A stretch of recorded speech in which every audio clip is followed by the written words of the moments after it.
আসসালামু আলাইকুম প্রিয় শিক্ষার্থীবৃন্দ, আশা করি তোমরা ভালো আছো, সুস্থ আছো। আমি মোহাম্মদ বজলুল হক, প্রভাষক পদার্থবিজ্ঞান, Ahmad Bawany academy school and college থেকে অনলাইন ক্লাসে একাদশ শ্রেণীর শিক্ষার্থীদেরকে স্বাগত জানাচ্ছি।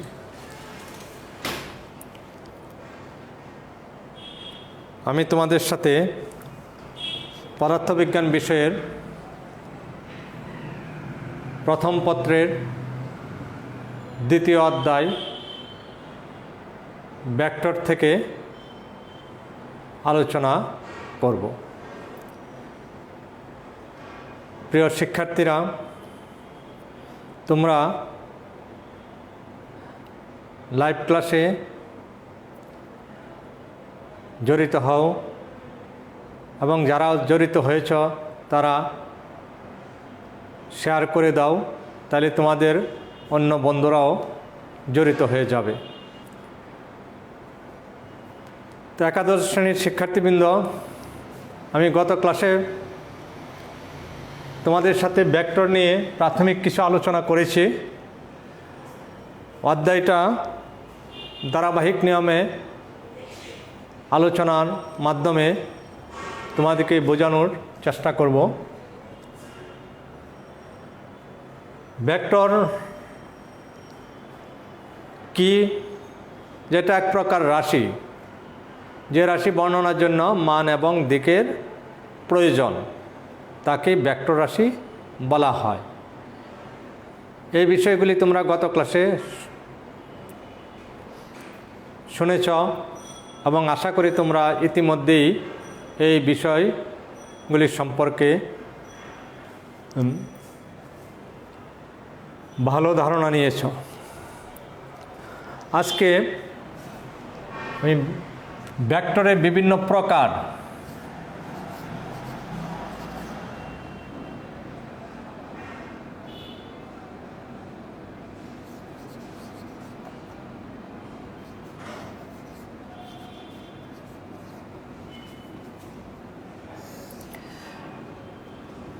যে এখানে ভেক্টর বিভিন্ন প্রকার ভেক্টর আছে। ভেক্টরকে আমরা কীভাবে প্রকাশ করি? যে কোনো ভেক্টরকে আমরা একটা রেখা দিয়ে প্রকাশ করি। যেমন এটার একটা রেখার একটা প্রারম্ভিক বিন্দু আছে, মনে করো এখান থেকে ও বিন্দুর থেকে একটা রেখা এই পি বিন্দুতে এসে শেষ হলো। তাইলে এই ভেক্টরটাকে যদি আমি পি ভেক্টর দিয়ে রূপান্তরিত করি, তাহলে লেখা যাবে যে ওপি এটা একটা ভেক্টর। যে এই পি ভেক্টরকে ওপি ভেক্টর দ্বারা নির্দেশ করা হলো। তাহলে একটা ভেক্টরকে একটা রেখার মাধ্যমে চিহ্নিত করা যায়। রেখার যে কোনো একটা বিন্দু থেকে শুরু হবে আর একটা বিন্দুতে যায় শেষ হবে। তাহলে এই শেষ বিন্দুতে যে একটা এরো চিহ্ন থাকবে, তাহলে সেটাকে একটা দিক বোঝানোর জন্য, যে ওর থেকে পি এর দিকে ভেক্টরটা, আর দিকটা হলো ওর থেকে পি। এখন এই ভেক্টরটুকুর মান বোঝানোর জন্য আমরা যেমন এই পি ভেক্টরের মান, অর্থাৎ এই ও পি ভেক্টরের মান যতটুকু হবে, এটাকে যদি 4 একক হয় তাহলে আমরা বলতে পারি 4, যদি 10 একক হয় তাহলে বলবো 10। তাহলে এটা এভাবে ভেক্টরকে আমরা চিহ্নিত করি। এখন তোমাদের বইয়ে এই ভেক্টরগুলিকে কখনো কোনো ইংরেজি বর্ণমালার উপর, লেটারের উপর এরকম এরো চিহ্ন দিয়ে প্রকাশ করা হয়। যেমন এ একটা ভেক্টর, বি একটা ভেক্টর, এই ভেক্টরগুলিকে প্রকাশ করা হয় এরকম চিহ্ন দিয়ে। কখনো কখনো এরকম বার চিহ্ন দিয়ে প্রকাশ করা হয়, কখনো কখনো নিচে বার চিহ্ন দিয়ে প্রকাশ করা হয়। আবার বইয়ে কখনো কখনো এই মোটা অক্ষর, বোল্ড লেটার করে এই ভেক্টরকে প্রকাশ করা হয়, যে অক্ষরটা একটু মোটা করে বোল্ড করে দেওয়া আছে। তো সাধারণত ম্যাক্সিমাম ক্ষেত্রে এরো চিহ্ন দিয়ে ব্যবহারিক প্রয়োগটা আছে যে কোনো ভেক্টরকে চিহ্নিত করার জন্য, প্রকাশ করার জন্য আমরা এইভাবে প্রকাশ করতে পারি। এখন ভেক্টর যেমন স্বাধীন ভেক্টর,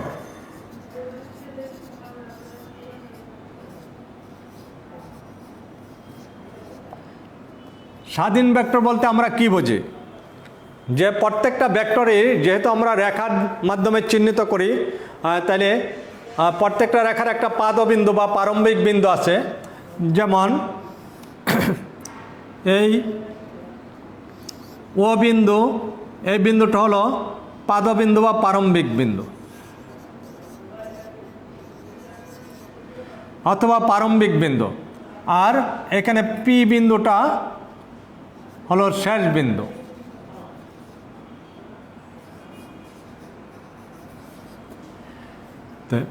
এখন স্বাধীন ভেক্টর বলা হবে যদি কোনো একটা ভেক্টরের পাদবিন্দুটা নির্দিষ্ট থাকে, এই নির্দিষ্ট না থাকে তাহলে সেই ভেক্টরটাকে স্বাধীন ভেক্টর বলা হবে, যে পাদবিন্দুটা নির্দিষ্ট নেই, যে কোনো জায়গার থেকে শুরু হতে পারে।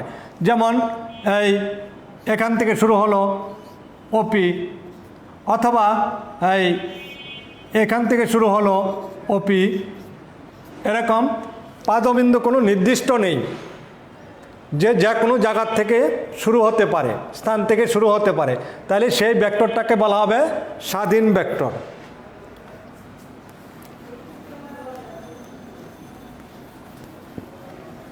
এরকম সীমাবদ্ধ ভেক্টর,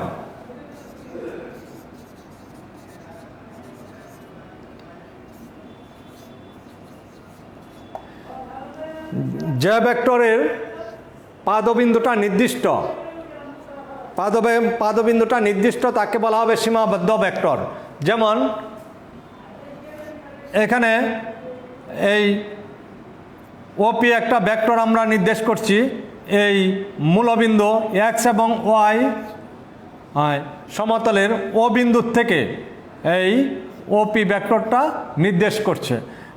সুতরাং এই ওপি ভেক্টরটা হলো সীমাবদ্ধ ভেক্টর, যার যে মূল প্রসঙ্গ কাঠামোর মূল বিন্দু থেকে শুরু হলো, যে একটা নির্দিষ্ট বিন্দু থেকে যখন শুরু হবে সেই ভেক্টরটাকে বলা হবে সীমাবদ্ধ ভেক্টর। এরকম নাল ভেক্টর,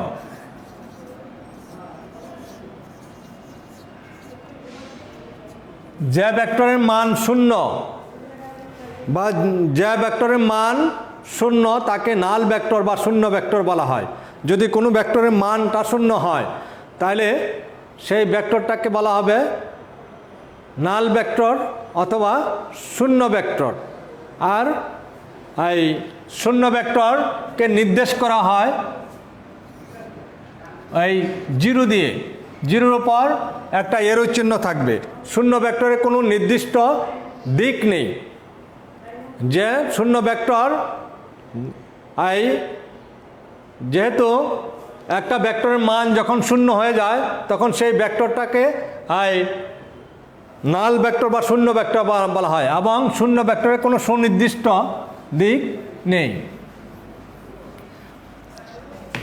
একক ভেক্টর,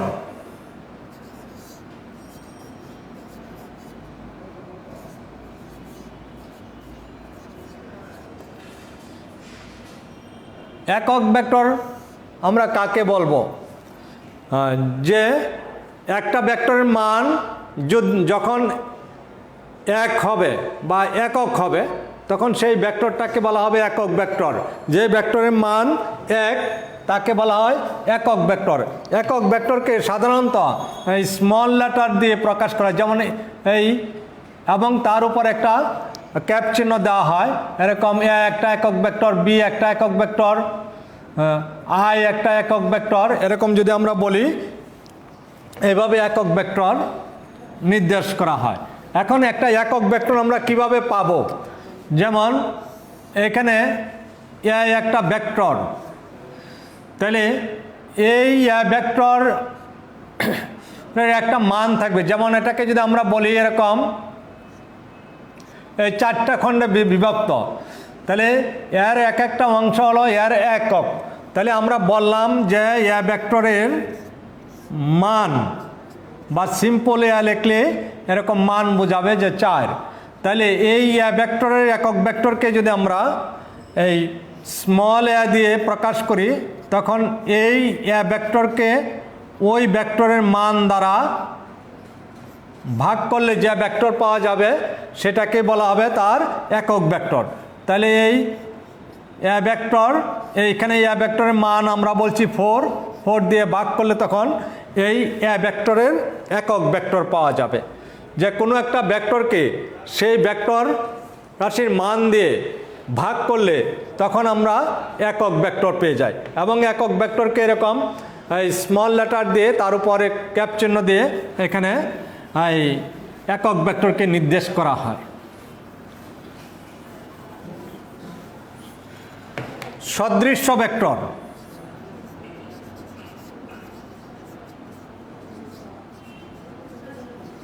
সদৃশ্য ভেক্টর যে দেখতে একই রকম, যে দুইটা ভেক্টরের দিক যদি একই থাকে, এ ভেক্টর বি ভেক্টর দুইটার দিক একই এবং একই জাতীয় যদি হয় তখন সেটাকে বলা হবে সদৃশ্য ভেক্টর। এরকম বি সদৃশ্য ভেক্টর, সেটা হবে একটা ভেক্টরের দিক এই, আবার বি ভেক্টরটা হলো তার বিপরীত দিক, তখন এখানে এই সমজাতীয় ভেক্টর এবং সেটাকে বলা হবে এই বি সদৃশ্য ভেক্টর।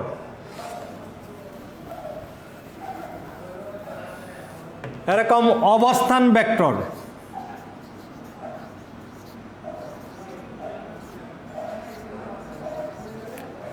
অবস্থান ভেক্টর, তাহলে অবস্থান ভেক্টর আমরা কাকে বলবো?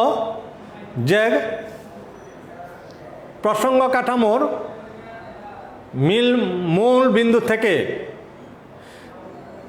যে ভেক্টরকে নির্দেশ করা হয়, প্রসঙ্গ কাঠামোর থেকে একটা ভেক্টর শুরু হলো এবং এটা যেমন এখানে পিতে এসে শেষ হলো, তাহলে এই ওপিকে, এই ওপি ভেক্টরটা এটাকে আমরা আর দিয়ে প্রকাশ করি অবস্থান ভেক্টর।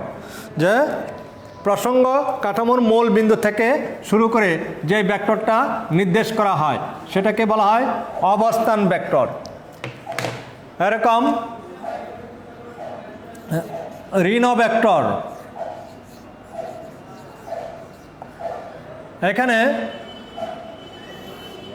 এ একটা ভেক্টর এবং বি আর একটা ভেক্টর, এই দুইটা ভেক্টরের মান সমান এবং দিক এক।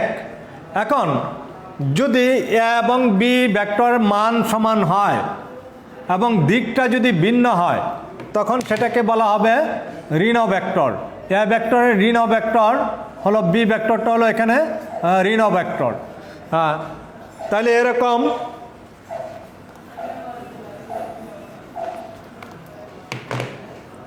সমরেখ ভেক্টর।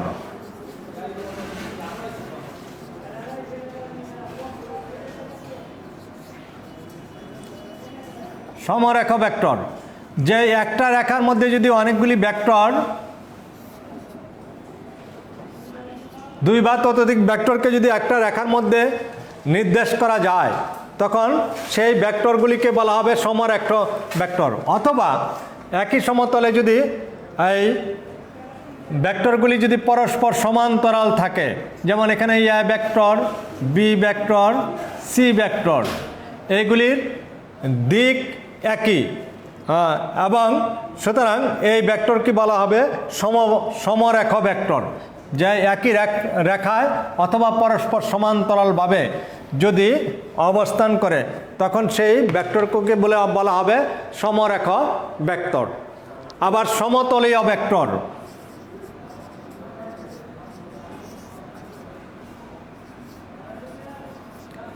সমতলীয় ভেক্টর যেমন এখানে এক্স ওয়াই একটা তল, এই তলে একটা ভেক্টর আছে, এরকম এ ভেক্টর,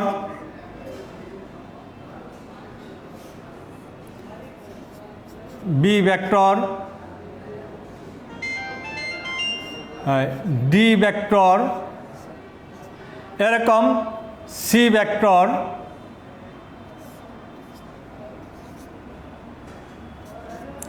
তাহলে এখানে এ বি সি ডি অনেকগুলি ভেক্টর একটা সমতলের মধ্যে যখন অবস্থান করবে তাদের দিক যে কোনো দিক হতে পারে, তখন সেই ভেক্টরগুলিকে বলা হবে সমতলীয় ভেক্টর।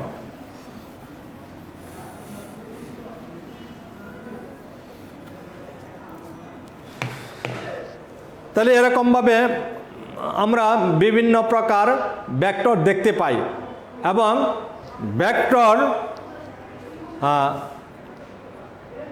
যে ভেক্টরের যোগ বিয়োগ আমরা আলোচনা করব, যে ভেক্টরের যোগ বিয়োগ সাধারণ বীজগণিত নিয়মে হয় না, এটা ভেক্টর নিয়মে, ভেক্টর জ্যামিতিক নিয়মে ভেক্টরের যোগ বিয়োগ হয়। যেমন আমরা যদি বলি যে 5 যোগ 4 equal to 9, 5 plus 4 equal to 9, হ্যাঁ, এটা কিন্তু সর্বদা বীজগণিত যোগে বা পাটিগণিত যোগে এখানে 5 plus 4 equal to 9 always constant, এর কোনো পরিবর্তন নেই। কিন্তু ভেক্টরের বেলায় এই 5 প্লাস 4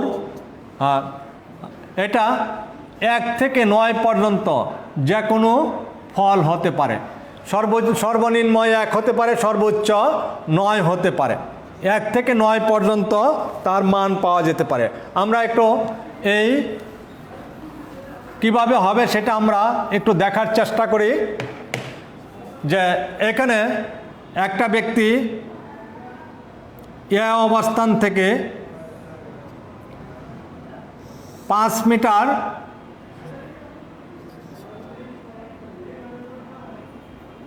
মিটার দূরত্ব অতিক্রম করে বি অবস্থানে আসলো। এখন এই ব্যক্তিটাই আবার বি অবস্থান থেকে 4 মিটার দূরত্ব অতিক্রম করে সি অবস্থানে আসলো। তাহলে এখানে ব্যক্তিটা ছিল এ অবস্থানে, চলে গেল সি অবস্থানে, তার যে অতিক্রান্ত যে দূরত্ব সেটা হলো এই এর থেকে সি ছিল, আগে আদি অবস্থান ছিল এ, শেষ অবস্থান হলো সি। সুতরাং এখানে 5 এবং 4, 5 মিটার এবং 4 মিটার। এখন এই সি অবস্থানে না যে ব্যক্তিটা এখানে ডি অবস্থানে আসলো, এই 4 মিটার অতিক্রম করে সি এর দিকে না যে ডি এর দিকে আসলো। আবার এই 4 মিটার অতিক্রম করে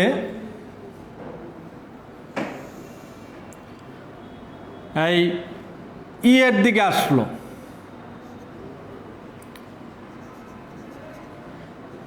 তাহলে এখানে আমরা দেখতে পাই যে এই এখানে এসি একটা দূরত্ব 4 আর 5-এর যোগফল। আবার দেখা যাচ্ছে যে এডি 5 এবং 4-এর যোগফল।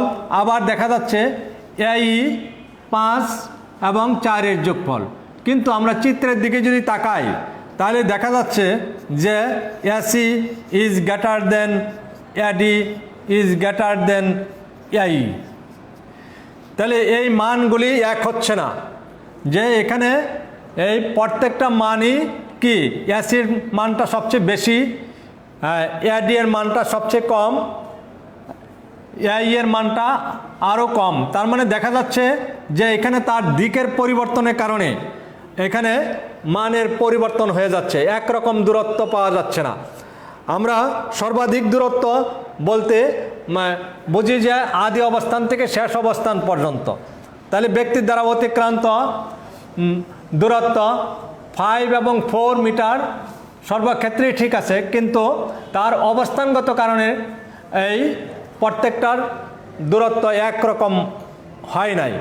এই জন্য এখানে যে ফলাফলটা পাওয়া যাবে সেটা হলো যে এই 5 and 4-এর যোগফল সর্বাধিক হবে 5 এবং 4 যোগ করলে 9 পাওয়া যাবে। যেমন এই 4টা যদি এবি এর এই এবি বরাবরই যদি আর 4 সেন্টিমিটার অতিক্রম করত, তাহলে এখানে এই সি অবস্থানে এখানে আসলো, তাহলে এটার দিকের মধ্যে একই দিকে গেলে তখন সেটা 5 এবং 4 9 হয়ে যেত। আর যদি তা বিপরীত দিকে হয়, যেমন এই 5 মিটার এদিকে গেল, আবার সে আবার এখান থেকে যাত্রা শুরু করে আবার 4 মিটার এই দিকে চলে আসলো, তাহলে এই ও অবস্থান থেকে যাত্রা শুরু করে এখানে বি অবস্থানে আসলো, বি থেকে আবার সিতে চলে আসলো। তাহলে এখন ও সি যে মধ্যবর্তী দূরত্ব, এই দূরত্বটুকু কত হলো? এই দূরত্বটুকু এই 5 মিটার একদিকে গেল, আবার 4 মিটার এদিকে চলে আসলো, বিপরীত দিকে আসলো। তার মানে 5 যোগ এই -4, দ্যাট ইজ 5 - 4 ইকুয়াল টু 1। তার মানে আমরা যদি সংখ্যায় রেখার মাধ্যমে দেখাতে চাই, তাহলে একটা ভেক্টর সবসময়ই ভেক্টরের যুগ বলতে আমরা বুঝি যে একটা ভেক্টরের দিক, যেমন এ একটা ভেক্টর, এই ভেক্টরটার দিক এরকম, এটাকে আমরা এ দ্বারা প্রকাশ করছি। আবার বি একটা ভেক্টর, বি একটা ভেক্টর, এটাকে আমরা বি দ্বারা প্রকাশ করলাম, বি ভেক্টর। তাহলে দেখা যাচ্ছে যে দুইটা ভেক্টর দিক এই অবস্থা আছে। তাহলে এটাকে যদি আমরা যোগ করতে হয়, প্রথম আমরা যে কোনো একটা ভেক্টরকে ধরে নিব। আমরা ধরে নিলাম ভূমির সমান্তরালভাবে এই এ ভেক্টরটা আছে। এখন বি ভেক্টরকে এ ভেক্টরের সংযোগ করার জন্য এ ভেক্টরের শেষ প্রান্ত যেখানে যায় শেষ হলো, সেখান থেকে আমাদের বি ভেক্টরটা শুরু হবে। তাহলে বি ভেক্টরটার দিক ঠিক রেখে এরকমভাবে বি ভেক্টরটা আমরা, বি ভেক্টরের আদি বিন্দু এ ভেক্টরের শেষ বিন্দু এখানে সংযোগ হলো। এখন এই এ বি যোগ বলতে বোঝায় এ ভেক্টরের আদি প্রান্ত থেকে বি ভেক্টরের শেষ প্রান্ত পর্যন্ত আমরা যদি একটি রেখার দ্বারা সংযুক্ত করে দেই, তাহলে এটাকে যদি বলি এটাকে বললাম ও পি কিউ। তাহলে এখানে দেখা যাচ্ছে যে এই ও কিউ যে ভেক্টরটা, এই ভেক্টরটা হলো এ ভেক্টর প্লাস বি ভেক্টরের যোগফল। এবং এই ও কিউকে যদি আমরা বলি যে সি ভেক্টর, তাহলে আমরা বলতে পারি যে C vector equal to A plus B. তাহলে এই চিত্র থেকে আমরা কি বুঝি যে ও ভেক্টর, সি ভেক্টর মানে এই O Q vector equal two এই এ ভেক্টর মানে ওপি ভেক্টর, আর বি ভেক্টর হলো পি কিউ ভেক্টর। তাহলে এইভাবে আমরা ভেক্টরকে যোগ করতে পারি। একটা ভেক্টরের আদি প্রান্ত যেখান থেকে শুরু হলো, যে এক জায়গায় শেষ হলো, আরেকটা ভেক্টরের দিক ঠিক রেখে ঠিক ওই ভেক্টরটার আদি বিন্দু ওই প্রথম ভেক্টরের শেষ বিন্দুর থেকে অঙ্কন করতে হবে, তাইলে বি ভেক্টর পাওয়া যাবে। এখন এই দুইটা ভেক্টরের যোগ করতে হলে আমাদের আদি ভেক্টরের আদি বিন্দুর থেকে, প্রথম ভেক্টরের আদি বিন্দু থেকে শেষ ভেক্টরের শেষ বিন্দু পর্যন্ত একটা রেখার সাহায্যে আমরা যোগ করে দিলাম, এবং এটার দিকটা হবে এই ও থেকে বি এর শেষ বিন্দু যেখানে তার দিকে। এইভাবে আমরা একটা ভেক্টরকে আরেকটা ভেক্টরের সাথে সংযোগ করতে পারি। তাইলে এটা হলো ভেক্টরের যোগ। এখন যদি আমাদের ভেক্টরকে যদি বিয়োগ করতে হয়, তাহলে এই দুইটা ভেক্টরকে আমরা চিন্তা করি, একটা ভেক্টর এ আর একটা ভেক্টর বি। তাহলে এ বি ভেক্টর, এখন এ বি ভেক্টর যোগ করার জন্য আমাদের যে পদ্ধতিটা, এই বি ভেক্টরের ঋণ ভেক্টর নিতে হবে। তাহলে বি ভেক্টরের ঋণ ভেক্টর যদি নেই তাহলে কি হবে, এই বি ভেক্টরের ঋণ ভেক্টর হয়ে গেল, যে তার দিকটা তার বিপরীত দিক হয়ে গেল। তাহলে এটা হলো এই বি ভেক্টরের ঋণ ভেক্টর। যে তাহলে প্রথম আমরা এ ভেক্টরটা নিলাম, এখন এই বি এর ঋণ ভেক্টরের পাদবিন্দু হবে এ ভেক্টরের শীর্ষবিন্দুতে, এবং দিকটা এইভাবে অঙ্কন করা হলো যে এটা হলো বি ভেক্টর ঋণ B vector minus B vector A ভেক্টরের সাথে যোগ করা হলো। এখন এই এর আদি বিন্দু থেকে মাইনাস বি ভেক্টরের শেষ বিন্দু পর্যন্ত সংযোগ দিয়ে দিলে সেই ভেক্টরটা হলো সি ভেক্টর। তাহলে এখানে দেখা গেল যে সি ভেক্টরটা আমরা কি পেলাম, এ ভেক্টর যোগ এই minus B vector, that is A vector minus B vector. তাহলে এইভাবে আমরা ভেক্টরের বিয়োগ করতে পারি।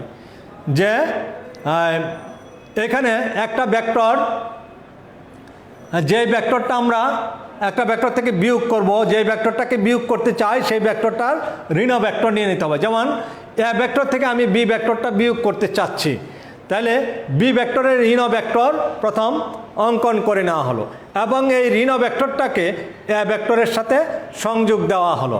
তাইলে আমরা যোগের নিয়মে এখন আমরা এ ভেক্টরের শেষ প্রান্ত থেকে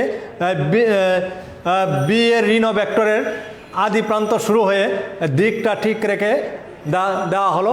এখন এই এ ভেক্টরের আদি প্রান্ত থেকে বির ঋণ ভেক্টরের শেষ প্রান্ত পর্যন্ত একটা ভেক্টর দ্বারা নির্দেশ করলে বা একটা রেখা সংযোগ দিয়ে দিলে যেই ভেক্টরটা হবে সেই ভেক্টরটাই হবে এ ভেক্টর এবং বি ভেক্টরের বিয়োগফল।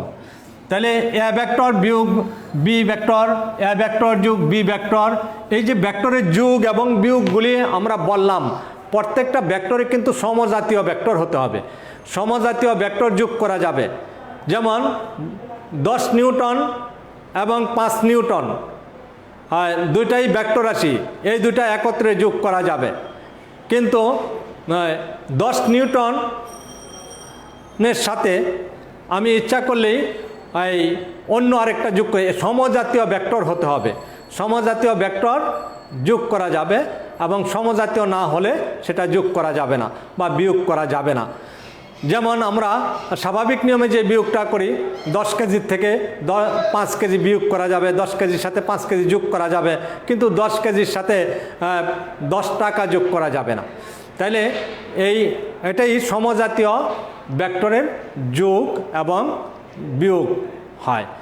তাহলে আজকে আলোচনায় প্রিয় শিক্ষার্থীবৃন্দ, যে এইগুলি আমি আলোচনা করলাম, যে ভেক্টরের কে কীভাবে প্রকাশ করা যায়, এবং ভেক্টরের যোগ বিয়োগ এবং ভেক্টরের যোগ বিয়োগ সাধারণ বীজগণিতের নিয়মে হয় না, এবং ভেক্টরের বিভিন্ন প্রকারভেদ, এই বিষয়গুলি তোমরা বাসায় আরও ভালোভাবে অনুশীলন করবে, যেন এই প্রথম অবস্থায় তোমরা এগুলি ভালোভাবে জেনে নিতে পারো, এইদিকে লক্ষ্য রাখবে।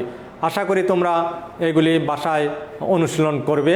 তোমাদের সুস্বাস্থ্য কামনা করে আজকের মতো ক্লাস এখানে শেষ করছি। আল্লাহ হাফেজ।